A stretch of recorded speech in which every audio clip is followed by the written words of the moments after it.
जय हिंद दोस्तों, आप सभी का स्वागत है अपने YouTube चैनल भावी शिक्षक मंच में। जैसा कि आप सभी लोग जानते हैं, हमारी एनसीईआरटी सीरीज चल रही है और इसमें जो हम क्लास 6 की ज्योग्राफी को जो है कंप्लीट करेंगे। तो आज जो है हमारा जो है चैप्टर नंबर 8 कंप्लीट हो जाएगा, भारत, जलवायु, वनस्पति तथा वन्य प्राणी। तो इसमें हम भारत की जो जलवायु है उसके बारे में पढ़ेंगे, भारत की वनस्पतियों के बारे में पढ़ेंगे और भारत के वन्य प्राणियों के बारे में जो है इस चैप्टर में हम कंप्लीट करेंगे। तो आप लोगों को पता है कि हमारे जो है total numbers of chapter geography के 8 ही थे। तो आज जो है हमारे 8 चैप्टर कंप्लीट हो जाएंगे। इसके बाद आपको 2 प्रैक्टिस सेट लेके आऊंगी मैं। चैप्टर नंबर 7 और चैप्टर नंबर 8 के जो है मिक्स क्वेश्चंस होंगे। आपको पता है मैं प्रैक्टिस सेट लेके आती ही रहती हूँ जब हमारे 3 चैप्टर हो जाते हैं, लेकिन अब जो हमारे 2 ही चैप्टर बचे तो इन्हीं 2 के आपको प्रैक्टिस सेट देखने को मिलेंगे। तो चलिए दोस्तों, अगर आप लोगों ने जो है चैनल को लाइक सब्सक्राइब नहीं किया हो तो प्लीज कर दीजिएगा और साथ ही साथ शेयर भी कर दीजिएगा और बेल आइकन दबा दीजिएगा, ताकि जो है आपको अगले जो कॉन्सेप्ट वीडियो आएगी या फिर आपकी जो प्रैक्टिस सेट की वीडियो आएगी या आपके शॉर्ट्स आएंगे तो उन सब का आपको नोटिफिकेशन जो है आपको मिल जाएगा। तो चलिए दोस्तों, आज की क्लास को हम स्टार्ट करते हैं, क्लास नंबर 8 को। तो सबसे पहले है हमारा भारत, जलवायु, वनस्पति तथा वन्य प्राणी। तो सामान्यतः भारत में जो है प्रमुख मौसम होते हैं। तो आपको पता है भारत में जो अलग अलग मौसम होते हैं, सर्दी, गर्मी, वर्षा, शरद, ये सारे मौसम आप लोगों को भारत में देखने को मिलते हैं। तो कौन से महीने में कौन से मौसम देखने को मिलते हैं वो हम देखते हैं। सर्दी जो है हमें कब से कब तक देखने को मिलती है? सर्दी जो है हमारी दिसंबर, जनवरी और फेब में आपको बहुत ही ज्यादा सर्दी मिलती है। दिसंबर जनवरी में तो भाई हद से ज्यादा ही हो जाता है। और फरवरी। और हमारी गर्मी जो है वो कब देखने को मिलती है? हमारी मार्च से ही स्टार्ट हो जाती है गर्मी। मार्च, अप्रैल, मई तक हमारी गर्मी बनी रहती है। इसके बाद वर्षा वाला जो हमारा मौसम होता है वो होता है जून, जो काफी चिपचिपा मौसम होता है। मतलब जून में बड़ी गर्मी होती है वैसे तो, लेकिन वर्षा वाला मौसम जो हमारा जून, जुलाई, अगस्त और सितंबर में होता है, इन 4 महीने में। और शरद जो होता है हमारे स्प्रिंग वाला जो मौसम होता है, जो बड़ा प्यारा मौसम होता है, वो होता है हमारा अक्टूबर और नवंबर में। तो आपके यहाँ पे सारे के सारे हो गए होंगे, 1 2 3 4 5 6 7 8 9 10 11 12, 12 महीने हमारे कंप्लीट हो गए साल के। तो आपको सर्दी आपको पता है, दिसंबर जनवरी फरवरी हमारी सर्दी होती है। गर्मी मार्च अप्रैल मई, पहले आएगी सर्दी, दिसंबर जनवरी फरवरी, फिर आएगी मार्च अप्रैल मई गर्मी, फिर वर्षा आ जाएगी हमारी जून जुलाई अगस्त सितंबर, और शरद हमारी आ जाएगी अक्टूबर से नवंबर। तो ये आपको याद रखना है। दिसंबर से लेके फरवरी तक ठंडा मौसम रहता है जिसे हम कहेंगे सर्दी, और मार्च से मई तक का मौसम जो है, मार्च से मई तक का मौसम गर्म मौसम होता है जिसमें लू वगैरह चलती है हमारी। जून से सितंबर तक का मौसम जो है दक्षिण पश्चिम मानसून का मौसम होता है, इसमें हमारी होती है वर्षा। अक्टूबर और नवंबर में मौसम जो है मौसम के लौटने का मौसम होता है, मतलब यहाँ जो है मानसून जो है वो लौटता है, या मानसून का मौसम होता है, मानसून आता है यहाँ पे लौटता है। जून से सितंबर आएगा तो वर्षा होगी, जाने लगेगा तो शरद होगा, अक्टूबर से नवंबर तक। ये आपको याद रखना है। शीत ऋतु, आपको पता है शीत ऋतु में जो है क्या होता है? सर्दी होती है, सर्दी, स्वेटर निकल जाते हैं सबके। यहाँ आप देखेंगे स्नोमैन बनाया हुआ है, इसको स्कार्फ वगैरह सब ओढ़ा रख दिया भाई, इतनी ठंडा है यहाँ पे, और पीछे आपको बर्फ देखने को मिल रही है। तो ये होती है हमारी शीत ऋतु, जिसमें हम मोटे मोटे स्वेटर्स जैकेट्स ये सब पहनना शुरू कर देते हैं। और ग्रीष्म ऋतु जो होती है ये होती है गर्मी। आप देख सकते हैं यहाँ पे सूरज को ही कितनी गर्मी लग रही है, सन को कितनी गर्मी लग रही है। ये पंखा चला रखा है, पंखे से कुछ नहीं होगा। अब आपको कूलर या एसी लेके आना पड़ेगा, तभी आपकी गर्मी जाएगी।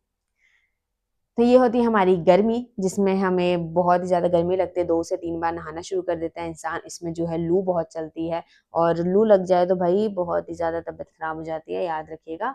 तो आपको जब भी ये लू जब चलते है उस टाइम तो बाहर आप जाइएगा ही मत, मतलब दोपहर के टाइम मत जाना। हमारा जो है मार्च अप्रैल और मई, इन 3 महीने में, स्पेशली मई में तो बिल्कुल मत जाना। ठंडे मौसम में सूर्य की सीधी किरणें नहीं पड़ती है, जिसके परिणाम स्वरूप उत्तर भारत का तापमान कम हो जाता है।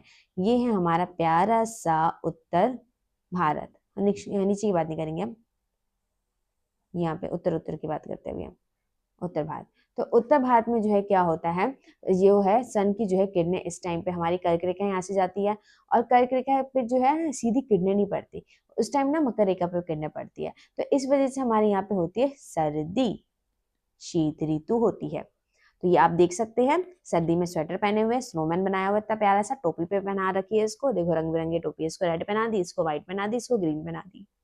ऑरेंज बना देता तो फिर पूरा तिरंगा ही बन जाता। चलिए कोई बात नहीं। अब हम ग्रीष्म ऋतु के बारे में बात करते हैं, जिसमें हमारी होती है गर्मी, भयंकर गर्मी। कब से कब तक रहता है ये रहता है मार्च, अप्रैल और मई में। शीत ऋतु कब रहती है? दिसंबर, जनवरी एंड फरवरी में। याद रखना आपको ये।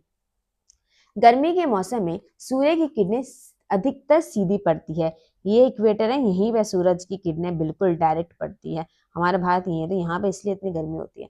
तापमान में बहुत अधिक हो जाता है, तापमान भाई बढ़ेगा तो गर्मी बढ़ेगी, 40-45 डिग्री पहुंच जाता है, 50 डिग्री पहुंच जाता है कई बार तो।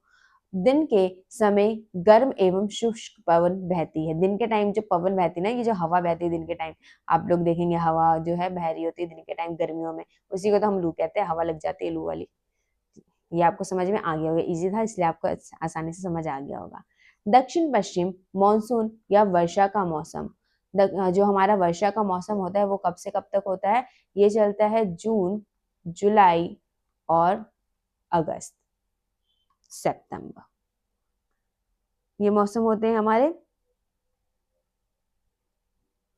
वर्षा का मौसम, बारिश, चिपचिपा मौसम हो जाता है बारिश में वैसे। ये मानसून के आने तथा आगे बढ़ने का मौसम है। इस समय पवन बंगाल की खाड़ी तथा अरब सागर के स्थल की ओर बहती है। यहां से ऐसे तरीके से हमारी जो है मानसून आएगी, ऐसे। वे अपने साथ नमी भी लाती है। जब ये पवन पहाड़ों से टकराती है तब वर्षा होती है। ऐसे ऐसे ऊपर जाएगी, यहाँ से जाएगी तो यहाँ पे पहाड़ वगैरह यहाँ से टकराएगी तो यहाँ पे बहुत ज्यादा वर्षा होती है। इसे हम बोलते हैं मौसम राम। मौसम राम वाली जगह है यहाँ पे, ये है हमारा मेघालय में। यहाँ पे सबसे अधिक जो है वर्षा ही वर्षा होती है, बारिश होती है बहुत ही ज्यादा।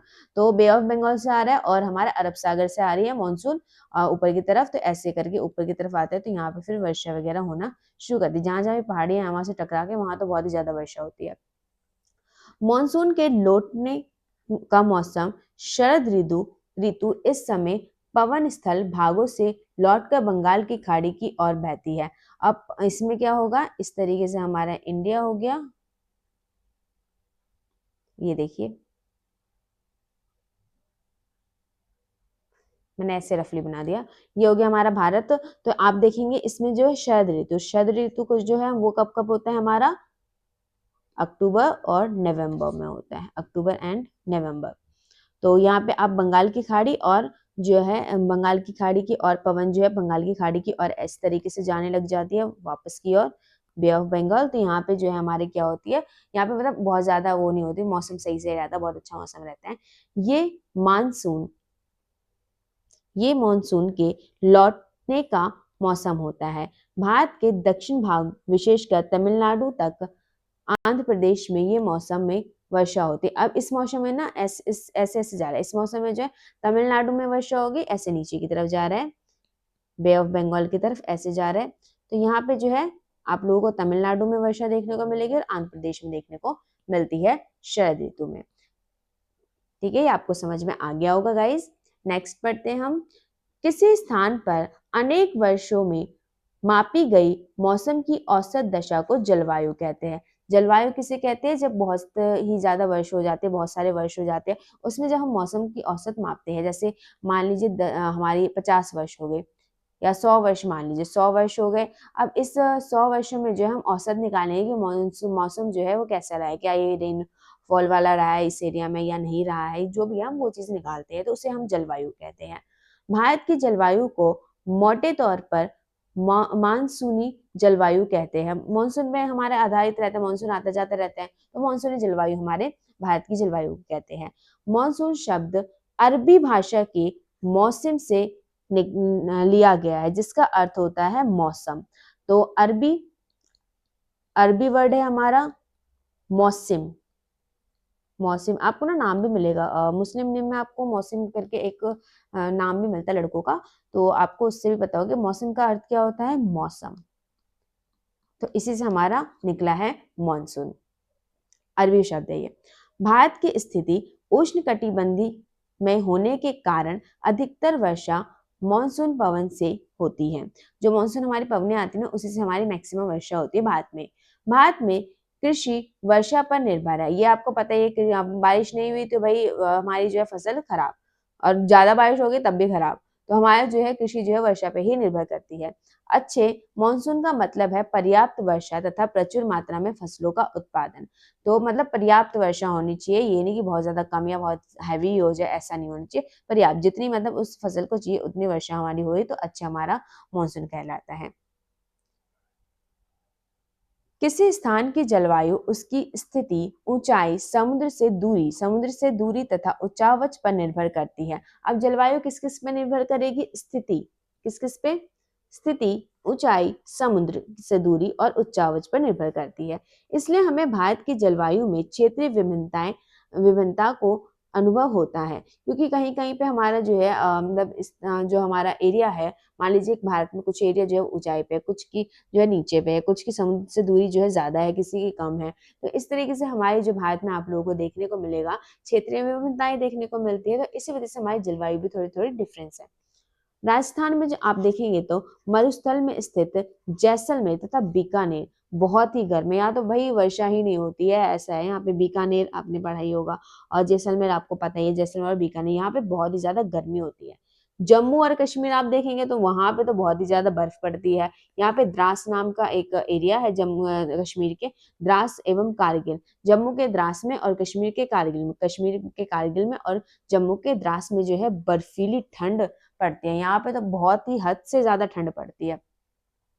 तटीय क्षेत्र जैसे मुंबई, कलकत्ता, जो तट के किनारे, जो पानी के किनारे है, वो वाले यहाँ पे बात कर रहे हैं। कलकत्ता, मुंबई की जलवायु मध्यम होती है। तट वाले एरिया में ना जो जलवायु होती है वो मीडियम रहती है। वे नहीं अधिक गर्म होता है और ना ही जो है अधिक ठंडा होता है। समुद्र तट पर होने के कारण ये स्थान जो है बहुत अधिक आर्द्र है। ये आर्द्र है, लेकिन यहाँ पे गर्मी या सर्दी उतनी नहीं होती है, जो कि हमारे जो आपको तटीय क्षेत्र वाले जो आपको दिखेंगे एरिया, वहाँ पे उतनी ज्यादा जलवायु में डिफरेंस आपको देखने को नहीं मिलता है।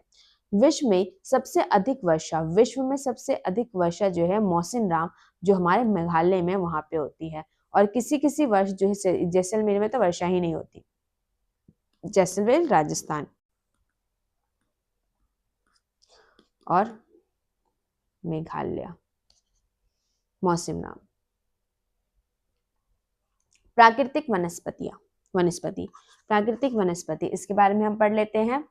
हम अपने चारों तरफ विभिन्न प्रकार का पादप जीवन देखते हैं। हरे घास वाले मैदान में खेलना कितना अच्छा लगता है। अब भाई हरियाली तो भाई सबको पसंद है। यहाँ पे बिल्कुल ग्रीनरी जहाँ पे होगी तो वहां पे खेलना तो अच्छा लगेगा। अब कोई बंजर जमीन पे तो खेलने नहीं जाऊंगी मैं। अब जहाँ पे हरियाली है वहां पे ज्यादा अच्छा लगता है। बच्चे को तो बहुत ही ज्यादा पसंद होता है हरियाली। कुछ पौधे छोटे होते हैं जिन्हें झाड़ी कहा जाता है। आप लोगों ने झाड़ियां देखी ही होगी, जैसे कैक्टस। कैक्टस देखे आपने? फूलों तथा पौधे इत्यादि ये सब जो है झाड़ियों में आते हैं। ये हमारे छोटे छोटे होते हैं इस वजह से। और वहीं लंबे वृक्ष जो होते हैं, बहुत से लंबे वृक्ष होते हैं, उनमें से कुछ में बहुत शाखाएं और पत्तियां होती है, बहुत ही ज्यादा पत्तियां होती है, बहुत ही ज्यादा शाखाएं होती है। जैसे नीम का हो गया पेड़, आम का पेड़ हो गया, ये सारे पेड़ जो है ये लंबे वृक्ष में आते हैं। और छोटे वृक्ष जो होते हैं उन्हें हम झाड़ी कहते हैं। कुछ वृक्ष ऐसे होते हैं जिनमें पत्तियों की मात्रा बहुत कम होती है, जैसे नारियल। नारियल में आप देखेंगे कि पत्तियों की मात्रा जो है, नारियल नारियल का जो पेड़ होता है ना, उसमें पत्तियां उतनी अधिक नहीं होती। नीम में आप देखेंगे बहुत ही ज्यादा आपको पत्तियां देखने को मिलेगी। घास, झाड़ियां तथा पौधे जो बिना मनुष्य की सहायता से ही उपजते हैं। अब घास भाई अब जाके उगाने तो नहीं लगते, हम घास अपने आप ही उग जाते हैं, झाड़ियां अपने आप ही हो जाती है, पौधे अपने आप ही हो जाते हैं। तो इन्हें हम बोलते हैं प्राकृतिक वनस्पति। तो प्राकृतिक वनस्पति हम किन्हें बोलते हैं? जो मानव सहायता से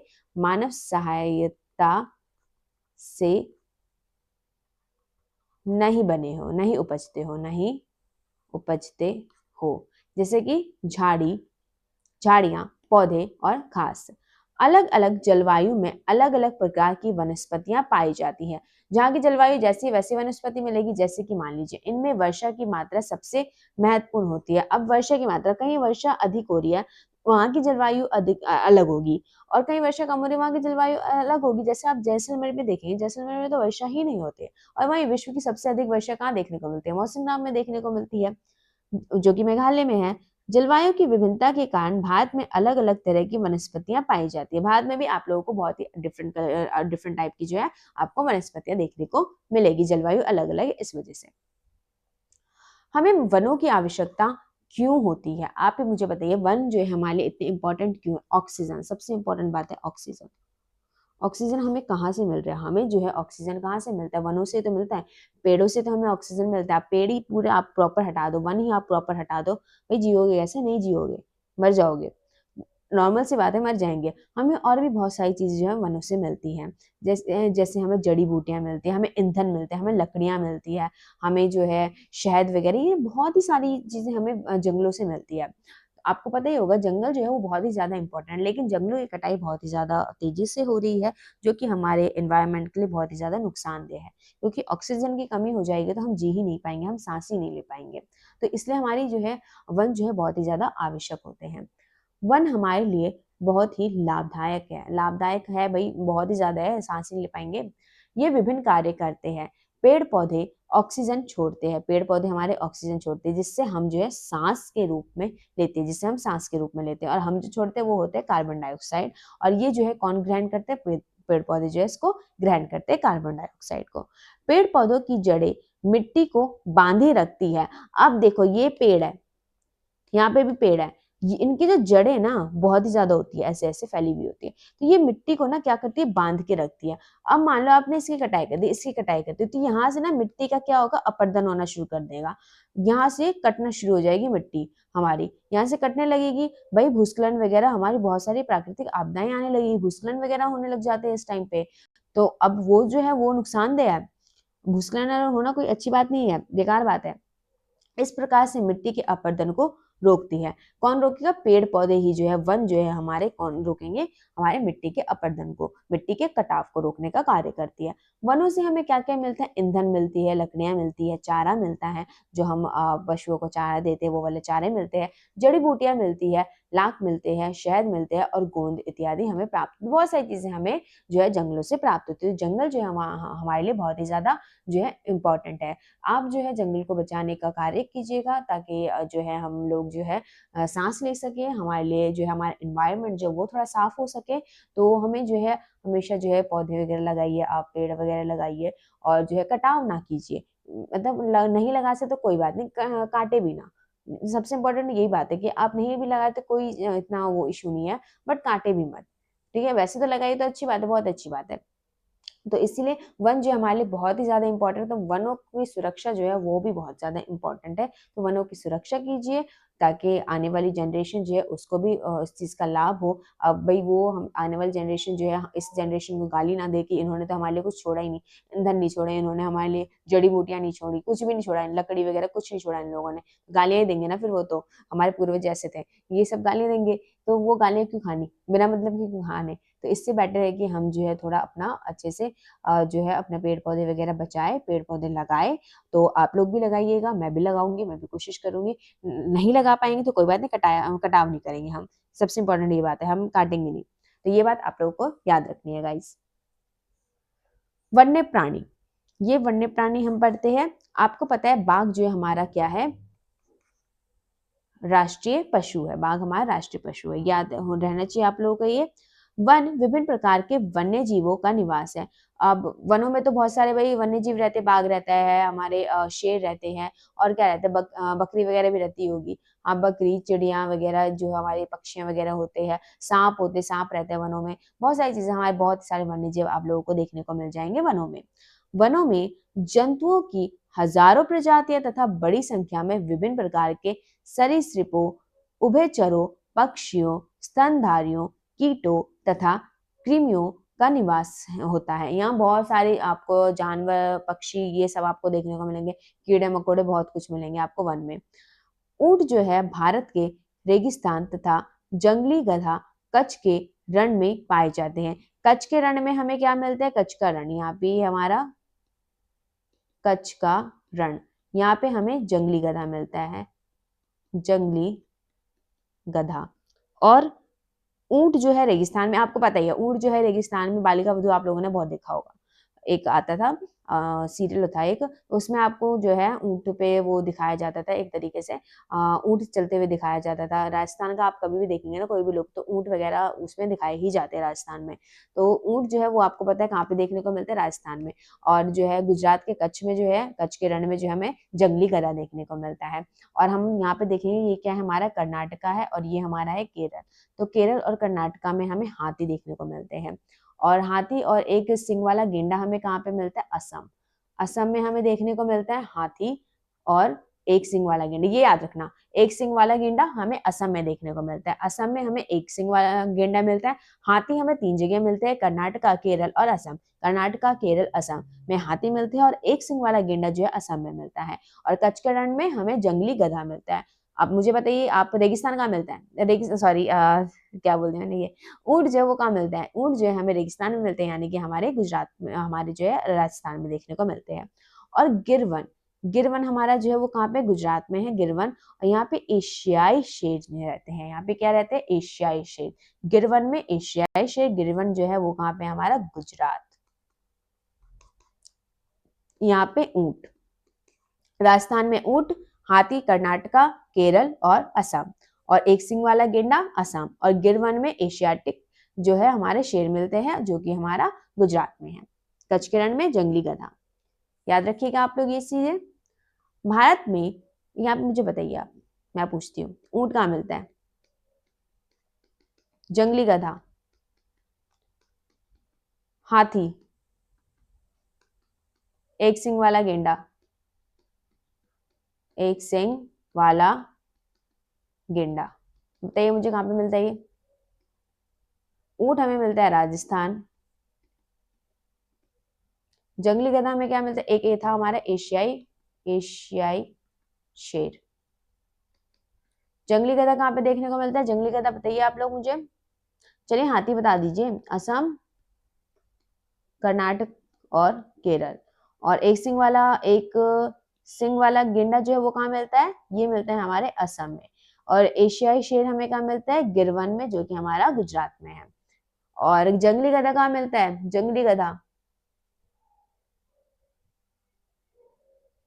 बताइए, कच्छ के रण में। याद हो गया होगा, मुझे उम्मीद है आप लोग याद कर लिए होंगे अच्छे से। भारत में पक्षियों की भी एक ही प्रचुरता है, ऐसी ही प्रचुरता, मतलब बहुत सारे पक्षी आपको यहाँ पे देखने को मिलेंगे भारत में। मोर जो है आपको पता है हमारा राष्ट्रीय पक्षी है। राष्ट्रीय पशु पशु कौन सा था, पशु बाघ था। और मोर जो है हमारा राष्ट्रीय पक्षी है। भारत में पक्षी में आपको देखने को मिलते हैं, तोता देखने को आप देखे होंगे आप लोग, मैना, कबूतर तो देखते ही देखते हैं, बुलबुल, बत्तख इत्यादि हैं।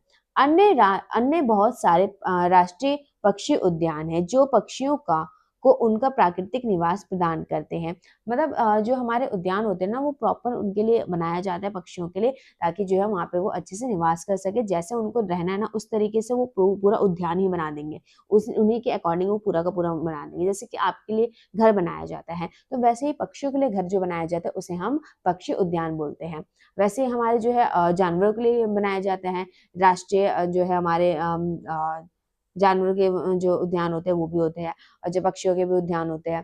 तो उद्यान शिकारियों से पक्षियों की रक्षा करते हैं। अब शिकारी आते थे, शिकारी जो है वो पक्षियों को भाई क्या करते थे, शिकार करते थे। तो पक्षियों की रक्षा जो है उद्यान करते हैं, क्यों, क्योंकि वहां पे ना सिक्योरिटी गार्ड भी रहते हैं। प्रॉपर वे में सिक्योरिटी गार्ड रहेंगे, आपको पक्षी उद्यान में देखने को मिलेगा। उनकी पूरी सुरक्षा रखी जाती है पक्षियों की, और उनको वैसा ही घर दिया जाता है जैसे उनको चाहिए। भारत में जो है सांपों की सैकड़ों प्रजातियां पाई जाती है। कोबरा, करेत प्रमुख है यहाँ पे। वनों के कटने तथा जानवरों के शिकार के कारण भारत में पाए जाने वाले वन्य जीवों की प्रजातियां तेजी से घट रही है। क्यों, क्योंकि हमारे यहाँ पे वन काटे जा रहे हैं, हमारा इन्वायरमेंट खराब होता जा रहा है, शिकारी जो है शिकार इतनी ज्यादा कर रहे हैं, तो इनके कारण जानवरों का शिकार इतना ज्यादा हो रहा है, पक्षियों का शिकार हो रहा है। तो यहाँ पे वन्य जीव जो है उन वही वो तो कमी होते जाएंगे, तो हमारे यहाँ पे कम होते जा रहे हैं वन्य जीव। बहुत सी प्रजातियां तो समाप्त भी हो चुकी, बहुत सारी ऐसी प्रजातियां हैं जो कि अब खत्म हो गई, अब है ही नहीं वो। उनको बचाने के लिए जो है बहुत से नेशनल पार्क बनाए जाते हैं, पशु विहार बनाए जाते हैं, जीव मंडल आरक्षित क्षेत्र स्थापित किए जाते हैं। इनको बचाने के लिए, जानवरों को बचाने के लिए हम नेशनल पार्क बनाए जाते हैं। जैसे टाइगर रिजर्व हम सुनते हैं, है ना, ये सब है हमारे। पशु विहार बनाए जाते हैं, जीव मंडल आरक्षित क्षेत्र जो है वो स्थापित किए जाते हैं। सरकार ने हाथियों तथा बाघों को बचाने के लिए बाघ परियोजना एवं हस्ती परियोजना जैसी परियोजनाओं को शुरू किया है। हाथियों को बचाने के लिए और बाघों को बचाने के लिए बाघ परियोजना और हस्ती, हस्ती मतलब हाथी, हाथी परियोजना, हाँ, हस्ती परियोजना और साथ ही साथ हमारा बाघ परियोजना होता है। इनको बचाने के लिए किया है। बहुत सारे नेशनल पार्क बनाए जाते हैं, पशु विहार बनाए जाते हैं और जीव मंडल बनाए जाते हैं। जीव मंडल मतलब आरक्षित क्षेत्र जो है वो बनाए जाते हैं। तो वनों की कटाई नहीं करेंगे तो ये लोग भी जीवित रह सकते हैं, तो इसलिए वनों की कटाई ना कीजिए और शिकार इतना ना कीजिए, तो हमारे जो है बहुत सारे जीव जो है वो रहेंगे। प्रवासी पक्षी इनके बारे में पढ़ते हैं। कौन कौन से कुछ पक्षी जो हैं, पिनटेल, बत्तख, करलिए, फ्लेमिंगो, ऑस्प्रे, लिटिल स्टिंट प्रत्येक वर्ष सर्दी के मौसम में हमारे देश में आती है। ये भाई बाहर के हैं, बत्तख तो नॉर्मल है। करलिए, फ्लेमिंगो वगैरह ये सब। फ्लेमिंगो जो है हमारी एक बुक भी थी ना आई थिंक, हाँ मुझे याद आ रहा है, फ्लेमिंगो बुक थी, इंग्लिश की बुक थी स्कूल के टाइम में। क्लास याद नहीं मुझे बट बुक थी, याद होगा आप लोगों को फ्लेमिंगो। ऑस्प्रे, लिटिल स्टेंट और जो है ये सब जो है सर्दी के मौसम में कहाँ आते हैं, हमारे प्यारे से देश हमारे भारत में आते हैं।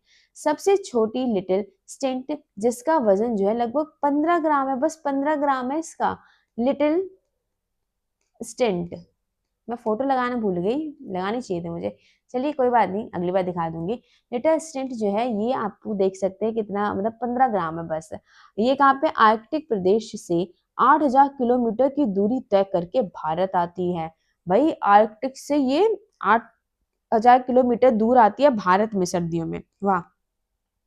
भाई आते होंगे, मन होता होगा इनका भी घूमने का। तो ये आपको याद रखना, प्रवासी पक्षियों के नाम याद रख लीजिएगा थोड़े बहुत, और वैसे तो ये नहीं पूछा जाएगा, बस इसका याद रखना। लिटिल स्टिंट का याद रखना, 15 ग्राम की होती है ये सिर्फ, और ये आर्कटिक प्रदेश से जो है 8,000 किलोमीटर जो है कहाँ पे आती है, भारत में आती है। और बाकी मैंने आपको ये बताया था ना, ऊँट कहाँ पे है, जंगली गधा, ये सब आपको याद रखने हैं। और वनों की कटाई हमें नहीं करनी चाहिए, ये सब याद रखना है। और मौसम नाम जो है सबसे अधिक वर्षा वाला क्षेत्र है, और जैसलमेर में जो है आपको पता है वर्षा होती ही नहीं है। और आप यहाँ पे याद रख सकते हैं, एक ये आप याद रखेंगे शरद ऋतु कब आता है, ये सब। शरद ऋतु में जो है आपको वर्षा कहाँ देखने को मिलती है, तमिलनाडु और आंध्र प्रदेश में देखने को मिलती है। और बाकी जो है, और मौसम नाम सबसे मैक्सिमम वर्षा होती है हमारी। यहाँ शीत ऋतु, ग्रीष्म ऋतु हमने पढ़ाई दिया, और ये भी आपको पता ही है। तो हो गया गाइस, आज का तो चैप्टर कंप्लीट हो गया। तो thank you so much guys. आज का हमारा चैप्टर नंबर 8 जो है वो कंप्लीट हो चुका है ज्योग्राफी का, यानी कि हमारी क्लास 6 कंप्लीट हो चुकी है ज्योग्राफी की। ज्योग्राफी 6th क्लास की ज्योग्राफी जो वो हमने पूरी तरीके से कंप्लीट कर ली है। 8 चैप्टर्स कंप्लीट हो गए हैं। अब जो है 2 प्रैक्टिस सेट आपके आएंगे 7 और 8 के, बस फिर उसके बाद ये पूरा का पूरा कंप्लीट हो जाएगा। तो आप लोगों को जो है इसके बाद मैं स्टार्ट करूंगी पॉलिटी। पॉलिटी हम स्टार्ट करेंगे, पॉलिटिकल साइंस जो है वो हम स्टार्ट कर देंगे, मंडे से हम स्टार्ट करेंगे। और हो सका तो मैं 1-2 प्रैक्टिस सेट और बीच में ले आऊंगी, ताकि आपकी और अच्छे से प्रैक्टिस हो जाए। या तो हिस्ट्री के लाऊंगी या ज्योग्राफी में से, इन दोनों में से किसी के मैं प्रैक्टिस सेट आपको और प्रोवाइड करवा दूंगी। तो आप लोग जो है ध्यान से पढ़िएगा, क्वेश्चंस जो है वो अच्छे से कीजिएगा। पहले ना आप लोग कंटेंट वीडियो कीजिएगा, कंटेंट वीडियो करने के बाद ना आप ज़्यादा सही रहता है, तो फिर आपके क्वेश्चंस जो है अच्छे से सॉल्व होते हैं, तो आपका मोटिवेशन जो है वो बढ़ता है। अगर मान लीजिए आप कंटेंट वीडियो कर ही नहीं रहे, आपको क्वेश्चंस ही नहीं आ रहे, तो आपका मोटिवेशन और गिर जाएगा, आपका और मन नहीं लगेगा। तो इसलिए पहले कंटेंट वीडियो कीजिए, बहुत बड़ी वीडियो नहीं होती है, 20, 30, 40 इन इससे ज़्यादा तो आपकी कभी नहीं जाती है। कोई 20 मिनट की होगी, कोई 30 मिनट की होगी, कोई 40 मिनट की, इन्हीं के बीच में रहती है, 20 से लेके 40 मिनट तक के। तो इतना तो आप देख ही सकते हैं। और मैं एक दिन में एक ही वीडियो डालती हूँ, तो आप और इजीली जो है आपका हो जाएगा। और मैं रील्स में भी आपको क्वेश्चंस करवाती हूँ, ताकि आपकी बार बार प्रैक्टिस होती रहे।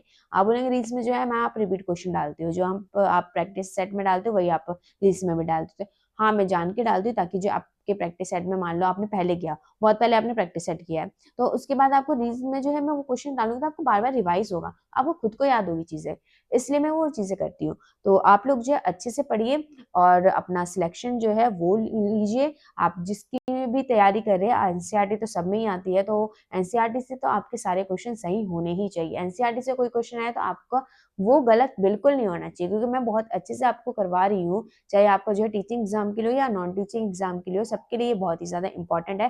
तो अच्छे से ये सीरीज आप लोग कीजिए। और जहाँ तक मुझे पता है सीटेट भी एग्ज़ाम होगा जुलाई में, तो सीटेट का एग्ज़ाम होगा आप लोगों का जुलाई में, तो उसकी प्रैक्टिस भी आप कर सकते हैं, बहुत ईज़िली ये हो जाएगा। और साथ ही साथ मैं कोशिश करूँगी इसका बैच लाने की, जैसे ही मैं लाऊँगी तो मैं आपको इन्फॉर्म कर दूँगी और इसमें हम अच्छे से बहुत ही ज़्यादा प्रैक्टिस करेंगे। और बाकी सीटेट वाले बच्चे जो है ये हमारी एनसीईआरटी सीरीज़ पूरी कंप्लीट कीजिएगा, ये आप लोगों के लिए भी है और बहुत ही ज़्यादा इंपॉर्टेंट है क्योंकि डायरेक्ट क्वेश्चंस ही आते हैं सीटेट में और कुछ जो है कथन कारण वाले भी आते हैं, तो मैंने इसमें सारे ही टॉपिक अच्छे से आप लोगों को करवाया है, तो आप लोग अच्छे से कीजिएगा। क्वेश्चंस भी मैंने इसमें डाले हुए, सीटेट के भी क्वेश्चंस हैं इसमें और बाकी जो एग्जाम है उन सब के भी क्वेश्चन आपको मिक्स क्वेश्चन मिलेंगे। और ये जुलाई में जो एग्जाम होगा सीटेट का, उसका मैं कोशिश करूंगी एक बैच लाने का, अगर हो सका तो मैं एक बैच भी ले आऊंगी, फ्री बैच ही रहेगा आप लोगों का, यूट्यूब पे ही रहेगा। तो जैसे ही मैं लाऊंगी तो मैं आपको उसकी इन्फॉर्मेशन दे दूंगी। तो चलिए दोस्तों, अब जब हम ना नेक्स्ट वीडियो में मिलते हैं, तो चैनल को आप लोग like, subscribe, share, bell icon दबाना बिल्कुल ना भूले गाइज, क्योंकि मुझे मोटिवेशन मिलेगा अगर आप लोग सब्सक्राइब करेंगे, लाइक करेंगे। तो हम जो है अब नेक्स्ट वीडियो में मिलेंगे। अब हम जो है प्रैक्टिस सेट कंप्लीट होने के बाद हम करने वाले हैं पॉलिटिकल साइंस। तो चलिए दोस्तों, अब हम मिलते हैं नेक्स्ट वीडियो में। चैनल को लाइक, सब्सक्राइब, शेयर करना बिल्कुल ना भूले आप लोग और साथ ही साथ बेल आइकन दबा दीजिएगा ताकि आपको नेक्स्ट वीडियो की जो है वो अपडेट मिलती रहे। तो चलिए दोस्तों, मिलते हैं नेक्स्ट वीडियो में। जय हिंद।